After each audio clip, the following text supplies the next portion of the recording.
इतिहास लेखन का यह सबसे बड़ा आधार स्तंभ है। चेंज, परिवर्तन तो होकर ही रहेगा। इस दुनिया में बस एक चीज अपरिवर्तन है, वो है परिवर्तन, चेंज। चेंज तो होगा। अब ये जो द्वापर का आदमी कहते हैं द्वापर का समय बड़ा अच्छा था, जब भी भौतिक मटेरियल चीजों का कम विकास होगा, आदमी दो ही उस पर रहता है, या तो वो कॉन्शियस पे जीता है, और जो कॉन्शियस पे जीता है चैतन्य पर, उसको दुनियावी चीजें बहुत नहीं चाहिए। जो सेंसस पे जीता है, सेंसस पे, उसको दुनियावी चीजें चाहिए। भारत इतनी बड़ी मार्केट है, 1 अरब 50 करोड़। तो भारत के संतों की जब बुराई होती है बाहर, तो मुझे अब समझ में आता है कि क्यों। क्योंकि अगर भारत की 70% जनसंख्या कॉन्शियस पर आ जाए, आप स्लीपर में चल रहे हैं, आपको कोई फर्क नहीं पड़ रहा है, आप ध्यान करते हुए जा रहे हैं स्लीपर में, तो पूंजीवाद को बढ़ावा नहीं मिलेगा।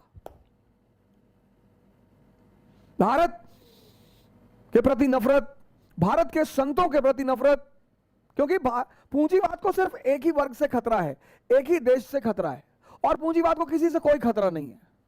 पूंजीवाद को एक देश से खतरा है, वो है भारत। पूंजीवाद को एक वर्ग से खतरा है, वो है भारत के संत। और संतों का कोई धर्म नहीं होता। हिंदू संत, मुसलमान संत, ऐसा हम अपनी सहूलियत के लिए कहते हैं, लेकिन उनका कोई धर्म नहीं होता। और जिस धर्म में जितने कम संत होंगे, आज आप देखो सिख संप्रदाय को सबसे ताकतवर संप्रदाय है, सबसे धनी संप्रदाय है। कभी आपने किसी गुरुद्वारे के बाहर शायद ही किसी सिख को बाहर बैठकर भीख मांगते हुए देखा हो। अभी नया नया धर्म है, 500 साल पुराना धर्म है, तो अभी धर्म की जो वास्तविक चीजें हैं वो जिंदा है। धीरे धीरे अगर गलती से, अगर, फिर मैं कहता हूं, मेरे कई सारे हिंदू मित्र हैं, बड़े सारे मुसलमान मित्र हैं, वो कभी कभी मुझसे बड़ा नाराज हो जाते हैं कि यार तुम हिंदुइज्म के खिलाफ तो कुछ नहीं कहते, तुम इस्लाम के खिलाफ तो कुछ नहीं कहते, लेकिन हिंदुओं और मुसलमानों को क्यों निशाना बनाते हो? उसकी एक वजह है सर, मैं बता देता हूं उसकी वजह क्या है। तो मैंने कहा इस सिखिज्म जो एक नया नया धर्म है, अभी जो उसकी मूलभूत बातें हैं वो जिंदा हैं।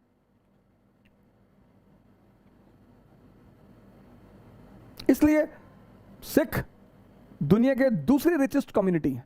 अगर गलती से, पूरी लाइन सुनिएगा तब गाली दीजिएगा, अगर गलती से यह धर्म भी पूरी तरह से पुरोहितों के कंट्रोल में आ गया, तो जो आज हाल बहुसंख्यक मुसलमानों का है और एक अच्छे खासे हिंदुओं का है, वही इनका भी होगा सर। पुरोहित जो है वो धर्म के तथ्य से वाकिफ है, उसकी अंतरात्मा से वाकिफ नहीं है। यह बात मैं अपने बड़े सारे मुसलमान भाइयों को बोलता हूं कि तुम एक आधारभूत बात को नहीं समझ रहे हो। पुरोहित हिंदुओं में भी है, लेकिन हिंदू धर्म का, हिंदू जो है वो बहुत बड़ा तबका हिंदुओं का, वो उन्हें एक स्थान देता है, लेकिन वो जानता है इनको तथ्यात्मक जानकारियां हैं। ये स्कूल के टीचर हैं, जिस धर्म में भी संत नहीं होंगे, फिर से सुनिएगा तब गाली दीजिएगा, जिस धर्म में भी संत नहीं होंगे उस धर्म के मानने वालों का बुरा हश्र होगा। यह इतिहास लिखने की आधारभूत आवश्यकता, चेंज। अब क्रेता का जो आदमी है वो कॉन्शियस पे है, उसके पास असीम उपलब्धि है, कॉन्शियस। ये जो आपको बहुत सारे साधु लगता है, जो आप महावीर को देखते हो तो आप सोचते हो बेचारे, बेचारे नहीं है।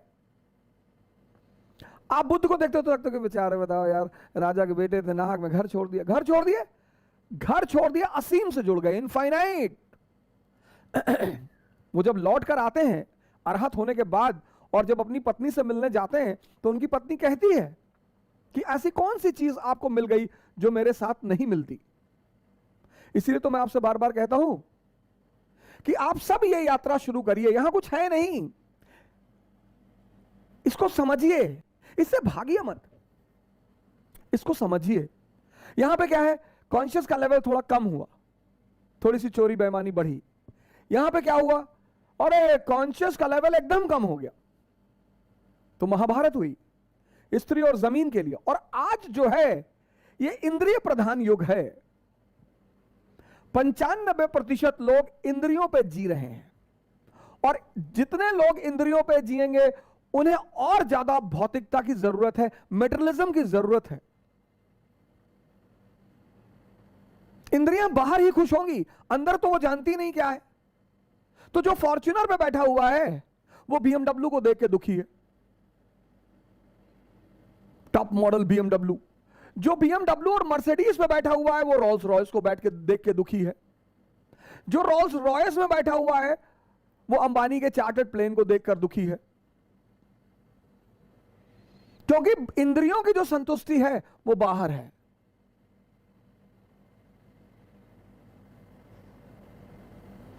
ये सेंसेस की जो संतुष्टि है ये बाहर है, और कॉन्शियस की जो संतुष्टि है वो अंदर है। मजेदार बात यह है कि इंद्रियां दिखाई पड़ती है, और जो भी दिखाई पड़ता है वो सीमित है। इन दोनों आंखों से इंद्रियां दिखाई पड़ती हैं। इसलिए दुनिया के सारे धर्म सजदा करते हैं, सारे दुनिया के सारे धर्म सजदा करते हैं। क्यों? क्योंकि सारा खेल यहां पे है, ये आंख यहां पे है। ये आंख जिसकी खुलनी शुरू हो जाती है, जितने लोग भी सिविल सेवा की तैयारी कर रहे हैं या किसी भी प्रतियोगी परीक्षा की तैयारी कर रहे हैं, और वो जानना चाहते हैं कि हमें कोचिंग ना करना पड़े और हम सिलेक्शन ले लें। बहुत सारे हमारे भाई हैं, बहन हैं, जिनकी आर्थिक स्थिति ऐसी नहीं है कि सब कोचिंग ले सकें। कोचिंग का एक जो इंपॉर्टेंट पहलू है कोचिंग का, वो ये है कि कोचिंग में जो चीज आप 2 साल में करेंगे खुद से, वो कोचिंग आपको 6 महीने में करा देती है। तो वो जो 18 महीने आपका बचा, वो उसका पैसा लेती है। बस इतना ही महत्व है कोचिंग का। बाकी कोई कोचिंग किसी को सफलता नहीं दिलाती। फिर से बोलूंगा, कोई कोचिंग किसी को, हां, अब द्रोणाचार्य है तो अर्जुन के अंदर वो तत्व है अर्जुन बनने का, और अर्जुन की यह महानता है कि अर्जुन श्रेय द्रोणाचार्य को देता है। इसलिए हमारे जो मित्र आईएएस में सिलेक्शन लेते हैं, आईपीएस बनते हैं, आईएफएस बनते हैं, आईआरएस बनते हैं, आपने मुझे कभी नहीं देखा होगा ये कहते हुए कि मैं